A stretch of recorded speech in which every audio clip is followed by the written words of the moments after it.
ஒரு 5 ஆண்டுகள் ஆட்சியை முழுமையா பண்ணியிருந்தா நல்ல ஆட்சி கொடுத்து நிறைவு செஞ்சு தொடங்கியிருக்கலாம். ஒரு கெடுவாய்ப்பா அவர் 1.5 ஆண்டுகளை இறந்துறாரு. அவருடைய ஆட்சியில குறை சொல்ல முடியாது. அவருடைய ஆட்சியிலே ஒரே ஒருத்தர் மேல ஊழல் குற்றச்சாட்டு வருது. பொதுப்பணித்துறை அமைச்சர் ஒருத்தர் மேல குற்றச்சாட்டு வருது. அது யார் மேல தெரியுமா? நம்முடைய ஐயா கருணாநிதி அவர்கள் மேலதான். ஐயா இறந்துறாரு, அவர்கிட்டே ஆட்சி வந்துருது. அதுக்கப்புறம் என்ன நடக்குதுன்னு பார்த்துக்கிறேன். உங்களுக்கு புரிஞ்சிருச்சு. நான் பல தடவை சொல்லிட்டேன். நெடுஞ்செழியன்ட்ட போகாம ஒரு கொடுஞ்சனியன்ட்ட போனதுனால நாடு நாசமாயிருச்சான்னு அது கேட்டேன் நான் எல்லார்ட்டையும். நீங்க ஏன் இந்த வேலையை செஞ்சீங்க ஐயா ஆதரிக்கும்னா, நெடுஞ்செழியன் நல்லவரா இருந்தாரு, இவர் தாண்டா வல்லவரா இருந்தாரு. இந்த வசனம் பேசினாலாம் உயிரோட இருக்கு. தவறு.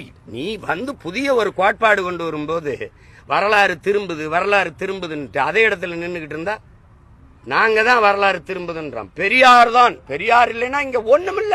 உங்களுக்கு பெரியாரால ஒண்ணும் இல்ல, எங்களுக்கு